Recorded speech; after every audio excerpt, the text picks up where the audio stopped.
কোনো মহিলাকে এভাবে উলঙ্গ করে চুলের মুঠি ধরে টানতে টানতে নিয়ে যেতে পারে? এই ধরনের মহিলারা সমাজে বাস করা মানে আরও 5টা ধর্ষককারীকে জন্ম দেওয়া। এরকম দর্শক নিয়ে গর্বিত। আজকের ভিডিও যেটা আমি করতে চলেছি, এই ভিডিওটা বেশ দিন 10-15 আগের। হয়তো আমাকে অনেক আগেই এই ভিডিওটা করতে হতো, তবে সম্পূর্ণ তথ্য না নিয়ে একটা ভিডিও করাটা তো ঠিক নয়, তাই আমি ভিডিওটা করতে পারিনি।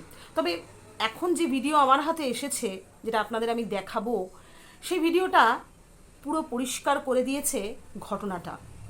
তাই দেরি না করে কোচবিহারের বর্বরতার ঘটনা আপনাদের একটু বলি। এই ঘটনায় একজন নারীকে উলঙ্গ করে চুলের মুঠি ধরে 1 কিলোমিটার পথ হাঁটানো হয় এবং তাকে সেখানে মারধর করে ফেলে রেখে দেওয়া হয়। তারপর তাকে হসপিটালে ভর্তি করা হয়েছিল, হয়তো তার পরিবারেরই কেউ করেছিল। বিষয়টা দেখলে আমাদের মনে পড়ে যায় সেই মণিপুরের ঘটনা। তার মানে বুঝতে পারছেন, মানুষ দিনে দিনে খারাপগুলোকে কিভাবে নেওয়া শুরু করেছে, যার ফলস্বরূপ কিন্তু কোচবিহারের এই ঘটনাটা একেবারে জলজল করে উঠল সেই পুরনো স্মৃতি। সবার আগে ভিডিওর মাধ্যমে আপনাদের দেখাই যে মহিলা যার উপর অত্যাচার হয়েছে তিনি ঠিক কি বলছেন, দেখে নিন আপনারা। টিএমসির মহিলাগুলো আমাকে ধরিয়ে গোটায় শরীর উলঙ্গ করিয়ে চুলের মধ্যে ধরে পানির চুকবি ধরছে। বিজেপি না করলে টিএমসির কাছে আসো, তাহলে তোমার সাথে অত্যাচার করবো না। 4 তারিখ থেকে ঘর থেকে বাইরে হই না, সেদিন কোনো ঘর থেকে বাইরে হইতে গেলে আমাকে ধরছে। পুরুষগুলো দাঁড়িয়ে দাঁড়িয়ে আসলে টিএমসির সব পুরুষগুলি এইভাবে আমাকে সব উলঙ্গ অবস্থায় নিয়ে গেছি। যখন অজ্ঞান হয়ে গেছি তখন পড়িয়েছিল, মুখ দিয়ে গাজর বেড়াইছি, তখন ছাড়ি দিছে। তোমরা কেন বিজেপি করো এই নিয়ে আকর্ষণ। ওই মানে আমার মেয়ের উপরে খুব টার্গেট, ওকে মানে নিখোঁজ করিবে, মারিবে, পিটাইবে। আপনারা নিজে কানেই শুনলেন যে মহিলার উপর অত্যাচার হয়েছে সেই মহিলা কি বললেন। বিজেপি, তৃণমূল, এই পার্টিগত বিষয়গুলোকে বাদও দিই, ঘটনাটা ঘটিয়েছে কারা সেটা তো আপনারা শুনলেন। 2 জন মহিলার সঙ্গে ঝামেলা হওয়াতে ধীরে ধীরে এই পরিস্থিতি শুরু হয়। কোনো মহিলাকে এভাবে উলঙ্গ করে চুলের মুঠি ধরে টানতে টানতে নিয়ে যেতে পারে? যে মহিলা এই কাজটি করেছেন, এই ঔদ্ধত্য তার কোথা থেকে আসে? তিনি মহিলা বলে কি তার সাতক্ষণ মাপ? আমি মনে করি এরকম ধরনের মহিলাকে সমাজে বসবাস করানো মানে আরও সন্ত্রাস তৈরি হতে পারে। ইমিডিয়েটলি শুধুমাত্র আটক নয়, দ্রুততম শাস্তি তার প্রয়োজন। এমন শাস্তি যাতে করে সে চোখের জলে নাকের জলে হয়। কারণ একজন মহিলা যদি একজন মহিলাকে সম্মান করতে না পারে, সমাজের অন্য মানুষরা সম্মান তো করবেই না, কারণ তাদের কাছে তো এগুলো এক একটা কারণ হয়ে দাঁড়াবে। আমরা তো প্রত্যেকে সমান শিক্ষায় শিক্ষিত নই, কেউ খারাপটা নিয়ে বড় হয়েছে, কেউ ভালোটা। যারা খারাপটাকেই বেছে নিয়েছে তারা তো এই সুযোগগুলো নেবে।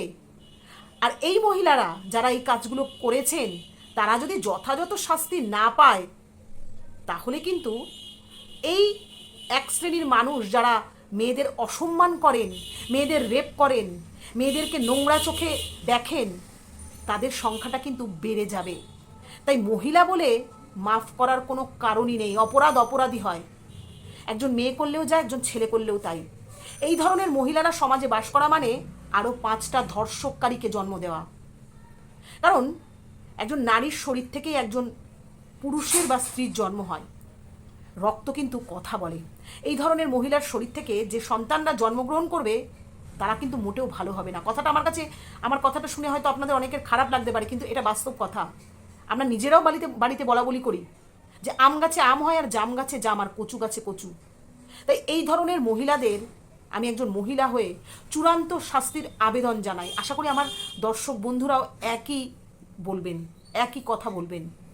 তাদের প্রতি আমার ভরসা আছে যে আমার যে কজন দর্শক বন্ধুরা আছেন তারা কেউ অসম্মান মানুষকে করতে জানেন না। যেমন ধরুন, আগের ভিডিওতে আমার একটা কথা ভুল ওয়ার্ড উচ্চারণ হওয়াতে আমি একজনের নাম ভুল বলেছিলাম বলে আমাকে কিন্তু একজন দর্শকই শুধরে দিয়েছিল। সে কিন্তু আমাকে কটাক্ষ করতে পারতো, করেনি। আমি এরকম দর্শক নিয়ে গর্বিত, এবং আমার জন্য যে ঈশ্বর এত বড় আশীর্বাদ রেখেছেন যে আমার কোনো এমন দর্শক নেই যারা কোনো বাজে বাজে মন্তব্য করেন। তাই আমার দর্শকের কাছে আবেদন, তারা এই বিষয়ে যেন সক্রিয় হন। প্রত্যেকে, আমাদের সমাজের প্রত্যেকটা মানুষ যেন আমরা সক্রিয় হই, এই ধরনের বর্বরতা থেকে নিজেদের সমাজকে রক্ষা করার জন্য। কারণ প্রত্যেকের ঘরে ছেলে মেয়ে আছে, তারা কিন্তু এভাবেই মা বোনেদের অসম্মান করতে শিখছে। যখন তাদের সামনে এসে যাচ্ছে কোনো একজন নারী কোনো নারীকে অসম্মান করছে, তাদের কাছে কিন্তু কাজটা আরও সহজ হয়ে যাচ্ছে। তাই এই সহজ কাজটা আদতেও যে সহজ নয়, যথেষ্ট খারাপ কাজ, সেটা কিন্তু আমাদের সমাজের কাছে বার্তা দিতেই হবে। তাই সকল বন্ধুকে আমার হাত জোর করে রিকোয়েস্ট, প্রতিবাদ করুন এই ধরনের কাজের নিযুক্ত মানুষদের, যারা সমাজকে সম্মান করতে জানে না, সমাজের মানুষকে সম্মান করতে জানে না। একটা কথা বলি, মানুষকে সম্মান না করলে, অর্থাৎ অন্যকে সম্মান না করলে সম্মান কিন্তু নিজেও পাওয়া যায় না, বরং ভয় ভীতি দেখিয়ে সাময়িক একটা খুশি পাওয়া যেতে পারে, যে আমি তাকে ভয় দেখালাম, চমকালাম, সে আমাকে খুব মানে। আদতেও কিন্তু এরকম মানুষকে কেউ সম্মান করে না, ভয়ে তাকে সহ্য করে।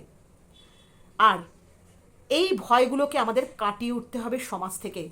দুষ্ট গরুর থেকে শূন্য গোয়াল ভালো, তাই প্রত্যেকটা দুষ্ট গরুকে সরিয়ে দিতে হবে সমাজ থেকে। এটাই আমাদের আজকের বার্তা হয়ে উঠুক, আজকের প্রতিজ্ঞা হয়ে উঠুক। নমস্কার।